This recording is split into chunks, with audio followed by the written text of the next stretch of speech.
Hello and welcome to class. My name is Claire Thomas, and today we'll be doing a 30-minute class that's focused on relaxing and stretching, moving our body, and I'll be focused for beginners. So if you're completely new to a yoga practice, this will be a great class to step into. So what do you want to use? Well, if you've got a yoga mat, that's great. And if you don't, that's okay. Maybe you're finding some type of carpet or even a towel to give you some cushioning. With that being said, there are some poses where our knees are on our mat. And if you've got tender knees, you might even want to have a rolled up towel or a rolled up washcloth available to give you a little bit more padding underneath. Also, if you've got a yoga block, you can grab that as well. And yoga blocks and any other additional props, they're there to really support us. Sometimes they bring the mat closer to us. They allow us to relax a little bit and get deeper into poses. Sometimes they can provide us even more challenges, like in balancing poses. So a block is a great thing to have. And if you don't have a block, maybe you've got a really thick textbook that you've saved from way back when, or a stack of books. That can be something helpful as well. So we are going to get started today in child's pose. And child's pose is kind of like a home base, I like to think of it, of yoga poses. At any time in your yoga practice, feel free to take child's pose. So we'll come to face this edge of our mat here, and you're going to bring your knees out wide and your big toes to touch. Now, how wide you take your knees is up to you. I tend to bring my knees wide as my mat, because I like to have more sensation in my hips as opposed to my low back, but you can decide. And then from here, we're going to want to try to keep our bum energetically by our heels as we start to walk our hands to the top of our mat. Now, it's okay if you get a little space between your bum and your heels here. But we're just going to try to energetically, again, send your tailbone down as you reach your fingertips towards the top of your mat. Very good. Softening your chest down. And if you've got tender shoulders or you feel like there's a big space between your chest and the mat, this is when you can bring in your block or a pillow here as some type of support. But we'll continue to walk your fingertips towards the front of your mat. Again, softening your chest towards your mat. Maybe you might even touch. Forehead can be down, again, on a block or the mat. Once you get to this first shape, you'll start to settle in. You'll find some stillness in your body. So once you've found the shape you're going to take, you're going to stay there for several breaths.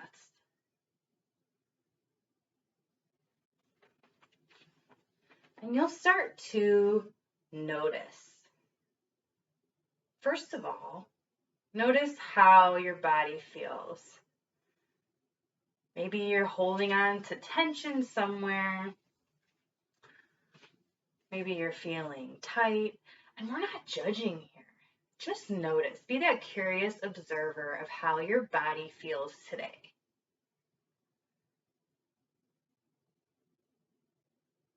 And once you've scanned your body and done a little check-in there, then you'll turn your attention to your breath. So we're going to bring that focus inward. And remember, energetically, our tailbone is reaching down towards our heels. Our fingers are reaching towards the front of the mat. So we're finding this lengthening from tailbone to fingertips. And just notice your breath as it's coming in and out. And if you're new to yoga, that is awesome. And one of the reasons why that's awesome is you get to start from the ground up. You get to build a strong foundation. You get to take your time and learn some of these shapes that you'll see probably throughout your whole yoga journey. But you get to take that time now to be intentional. to figure out how it feels in your body. And remember, if anything in this class comes off as pain, and only you know the answer to that, then that's when you back off. Maybe you come out of a pose, you take a different shape.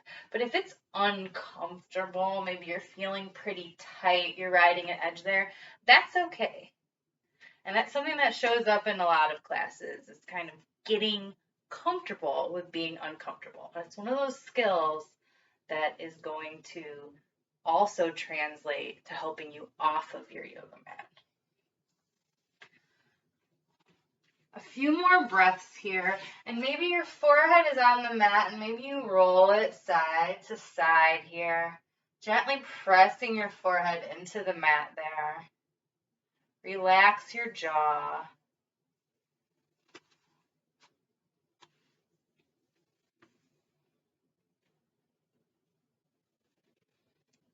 And then you're going to come up from your child's pose into this shape we call tabletop. So if you've got a mirror, you can look, you can see your back is flat here, almost like you could put a dinner plate on it and be able to eat. Now, I don't know why you would do that, and I'm not recommending that, but you get what I'm saying. We got a flat back here, so there's no flexion or extension going on in the back. We're also stacking our joints here. So your shoulder is over your elbow, is over your wrist, and you're always going to keep a gentle bend in your wrists here. And I've got my hips are over my knees. Now you have the option to uncurl your toes and bring the tops of your feet onto your mat. I like to keep my toes flexed here. For me, I have a sensitive knee, and this feels better. So make your choice. Your gaze will be neutrally down at your mat. You're going to activate your belly here, so act like you're pulling your belly button in towards your spine. And then we're going to move through two poses we call cat and cow, and they are great at warming up your spine. So although we call it cat-cows, we start on an inhale with cow pose. So on an inhale, you're going to drop your belly towards your mat, and then your tailbone is going to lift towards the sky. Your chest will open towards the front of your mat, and maybe your gaze starts to go up. Remember, we want to keep that slight bend in our elbows here. And then on your next exhale, we're going to reverse it. So you're going to round your back. Tailbone and crown of your head drop. You're going to really press your mat away from you. Let your neck loosen here. Again, let the crown of your head hang down. Tuck your tailbone. And this is our cat pose. And then when you're ready and when you feel like it, you can start to move between the two. So in yoga, our shape, our asana, is just one part of yoga. Another extremely important part of yoga is our breath work, pranayama. And it's beneficial and satisfying when you can connect body and breath. You've got a mind-body connection, a body-breath connection. So remember, inhale, we're going to come into cow pose. And then exhale, we'll come into cat. We're in no rush here.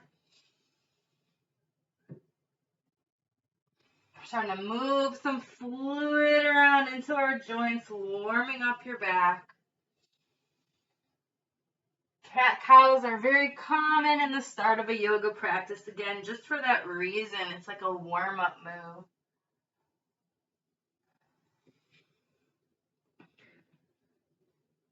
This might be some shapes that you take in a little break during your day. If you've been sitting at a desk for too long, hop on the floor and do some cat-cows. Let's do 2 more sets with your breath here.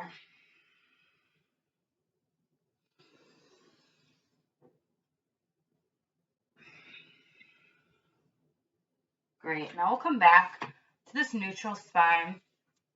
And let's stretch out the back of our legs a little bit while we're here. And it also ends up being a little bit of a balance and core work as well. So I'm going to take my right leg and extend it behind me. All 5 toes on the floor. So resist the urge to just balance on your big toe. And then from here, we're going to gently rock forward and back. Now, I like to focus more of my attention on rocking back here. You're going to feel that stretch in your calf, maybe up to your hamstring. And then we'll gently rock forward. You want to avoid having your shoulders shoot way out far over your wrists, especially if you've got tender wrists. But there can be some rocking here because look, when you rock forward and get up on the ball mount of your foot, you can really feel a great stretch in your foot. So again, start to move. It's a small movement, but it's meaningful. And again, something like your feet, like how often do you stretch your feet? I know I don't do it enough. Keeping your hips square towards your mat, and again, micro bend in your elbows. We want to avoid locking out our joints. And then that knee will come down, and whatever leg you did, just switch to the other, right, left. Doesn't matter what you started with. That's another wonderful thing about a yoga practice. My cues are just suggestions.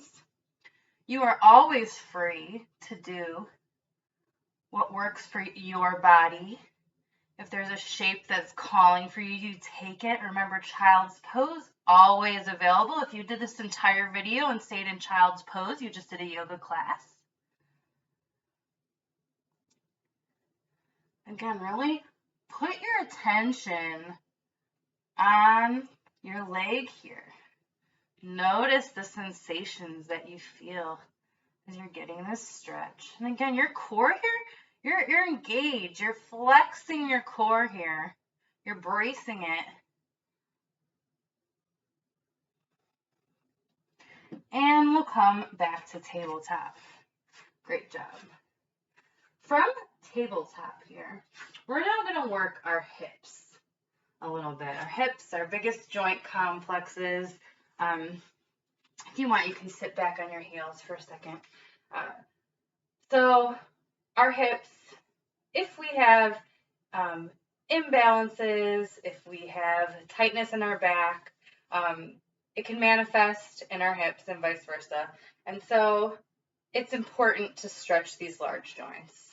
And so one of the ways that we can do that is through our lunges in yoga. So if we come back in tabletop here, I'm going to take my right leg and I'm going to step it through in between my hands.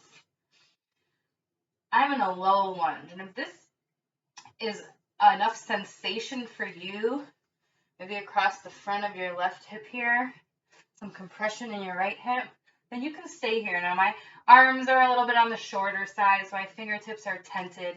If you've got a block or maybe 2, you can press up into your blocks. So this is one option, and you're sinking your hips towards the earth. You're not forcing anything here, but just letting gravity and the weight of your own body move your hips towards the earth. So this is one level. Another level is to engage your core and lift your torso.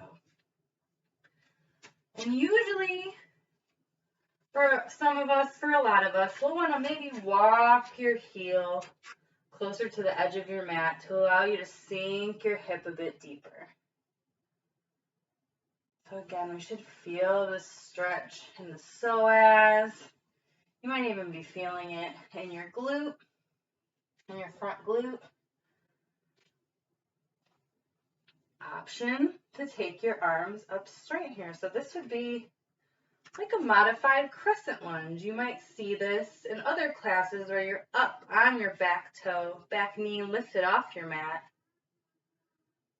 Another yoga lunge, but here we're just taking it on our mat. This is also an opportunity if your knee is talking to you a little bit, the knee that's on your mat, maybe you roll up that washcloth or a towel and give yourself some more padding. And if you don't have that, maybe you fold the edge of your mat in here. That already feels better. And then option for these last few breaths, if you want to cactus your arms. So when we say that, I'm turning to show you. I've got my arms almost in this Y shape, and then you start to draw your elbows behind you as you're squeezing your shoulder blades around your spine. So what you're doing here is you're opening your chest. Sometimes we talk about heart openers. Your heart is one of your chakras, your energy centers of your body. And again, how often are we typing at a desk like this? So to be able to do the opposite, to bring some balance.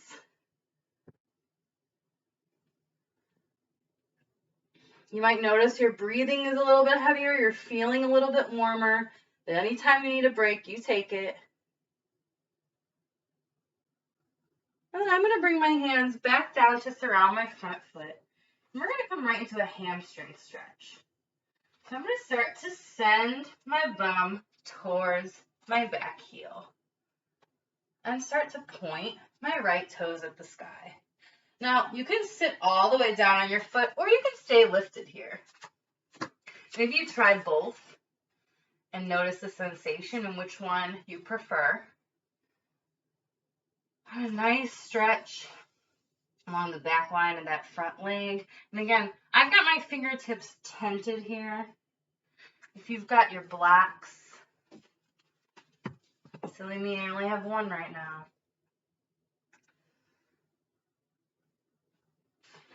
And then really envision your spine being long. So avoid rounding your back and trying to force your chest onto your thigh.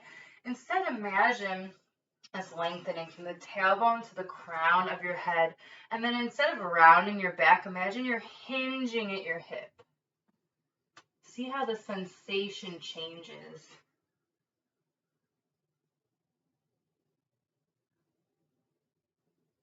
Three more breaths here.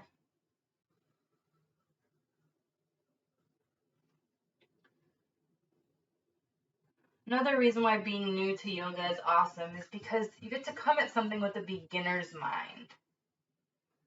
And that is something that's so important, especially as we get older, as each of us is. And let's come into tabletop here, and you can move through some cat-cows here. As you get older and want to learn new things, going in with the mindset of, I'm a beginner. I'm not going to be perfect at this from the beginning. I've got a lot to learn. I don't know what I don't know. And if I make a mistake, that's to be expected, and that's okay.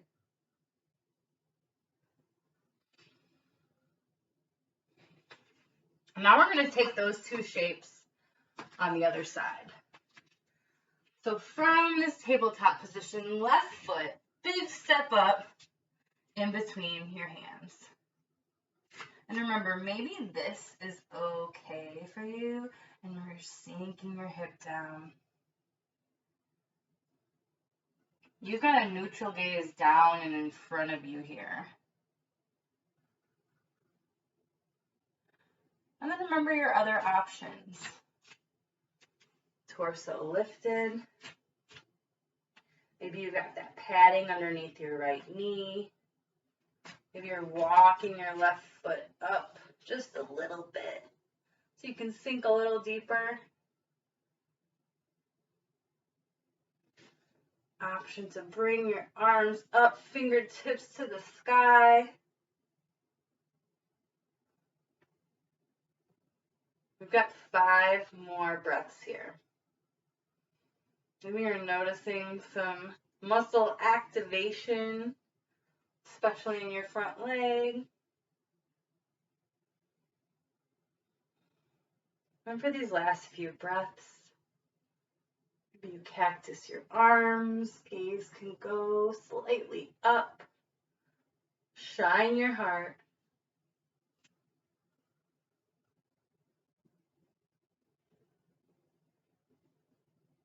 And then we'll slowly bring your fingertips down and start to send your hips back.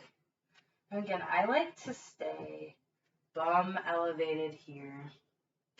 Your chest is facing the ground. So I know I've been rotated to talk to you guys, to you all. But you're going to be shoulders square towards your mat. And again, think of it as a hinge, more of a rounding in your back. We're going to be here for a few more breaths.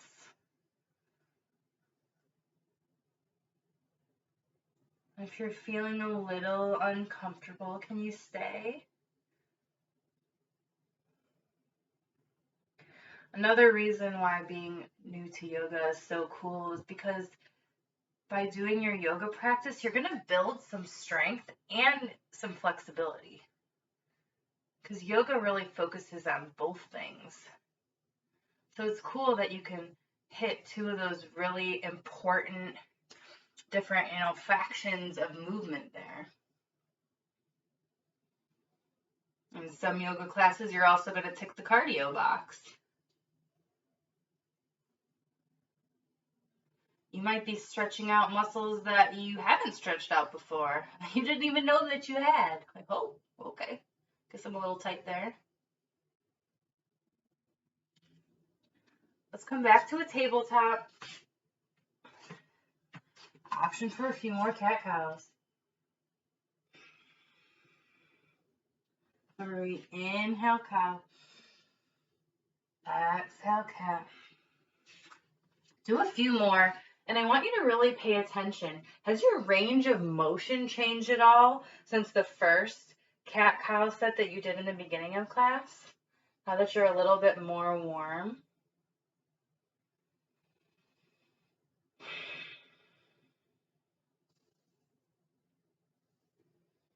Awesome. So from our tabletop, we're actually going to come onto your bum, seated here. Let your legs come out long. Your toes are pointed up to the sky. You're going to keep that bend in your knees. Remember, we always want to avoid locking out at our joints. And we're going to take a seated forward fold. So we're going to inhale and reach up, really making space between our vertebrae. And then keep that space as you exhale and hinge at your hips. Remember we talked about that in that hamstring stretch. So I'm not rounding my back, forcing my chest to my knees here. In fact, it does not matter how deep your fold is. It matters what it feels like to you. So another great thing about being a beginner in yoga is you get to confront some limiting beliefs you might have, like maybe perfectionism. Oh, I've seen people do this shape. You're supposed to fold right in half, and if I can't do that, I'm not doing yoga. This is your opportunity to let that go. Yoga is a personal practice. And if you see people who are what we sometimes call really bendy, that could be years of practice that they've done. Sometimes it just comes down to our genetics, our own anatomy, how deep we bend, the certain stances we need to take in standing poses. So don't aim for some perfect, idealized shape in your mind. What you want to do is just be hinging. Maybe your hands are at your calves. Maybe your hands are on the side of your feet. And again, we're not pulling or forcing here to be really active. We're more passive here in this stretch. Let your gaze be down at your mat. Hopefully you're not cranking your neck up to see me. And we just breathe.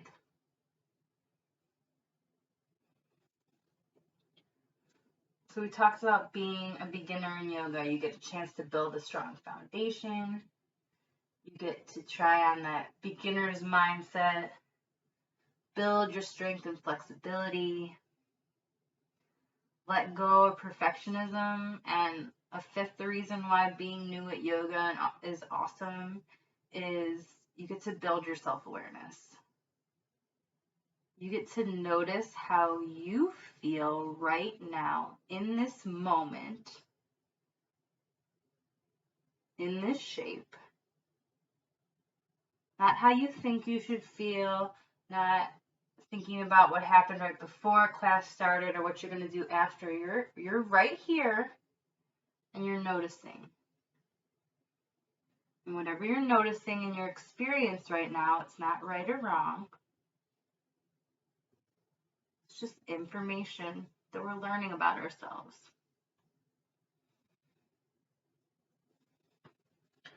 All right, slowly sit back up, and we're going to come onto our backs here. So you can grab behind your knees and you want to roll down, however you want to get there. And we're going to take a twist right to left. So I'm going to keep my legs, my knees at 90 degrees. They're going to be stacked. I'm going to bring my arms out to a T, although I'm kind of, this wall is my way, but that's okay. Shoulders are down on the mat. I'm going to drop my knees to the right. It's okay if your knees don't make it all the way to the ground. Maybe, again, you utilize your block to fill in that gap between your right knee and the floor. You want to make sure both your shoulders are on the ground. There's a tendency for that opposite shoulder to pop up. So it's more important that your shoulders stay connected to your mat than how far down your legs go. Gaze can be towards the left. Maybe you close your eyes. We're here for 3 more breaths.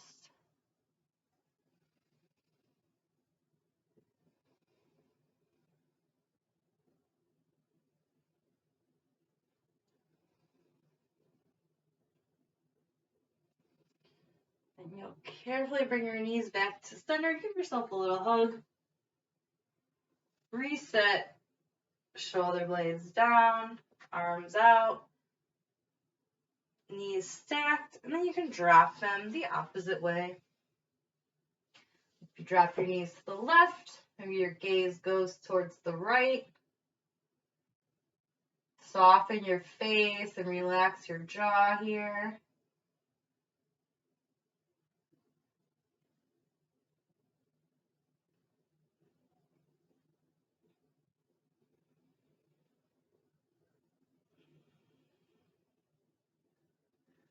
Awareness. Notice how you feel. Notice if this side feels different than the other side. You got 3 more breaths.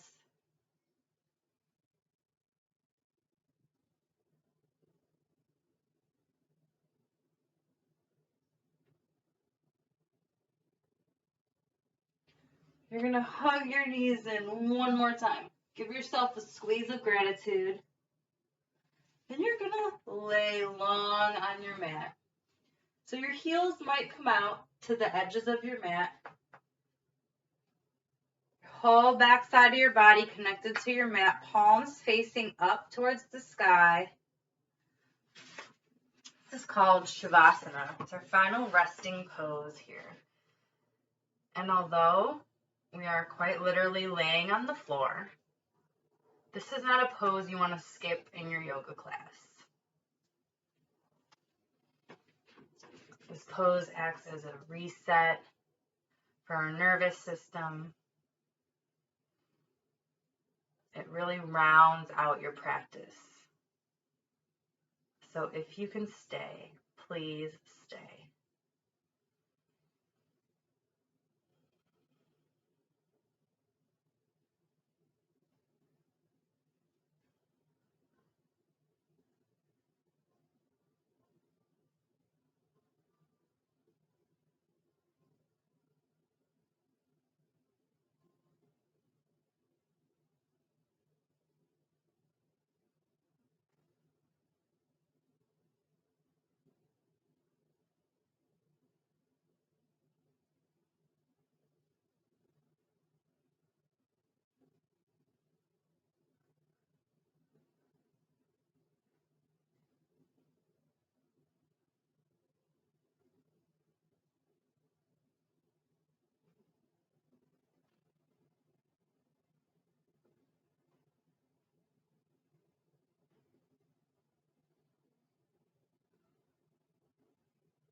can slowly start to move your fingers and your toes, welcoming gentle movement back into your body. Gentle rotation of your wrists and ankles. You can take your arms above your head for a good morning stretch. Then you'll roll onto your right or left side, hugging your knees in towards your chest, using your bicep as a pillow. Place one hand on your heart. Say thanks to yourself for showing up today. You'll carefully press the earth away from you as you make your way into an easy seated pose. Your ankles can be gently crossed in front of you. Eyes can be open or closed, and we'll bring our hands together in what we call heart center. Really pressing your fingers and your thumbs together, and maybe pressing your thumbs into your chest. Let's take one big breath together. Breathe in through your nose. Exhale through your mouth. Thank you so much for sharing your practice with me today. Be well, yogis.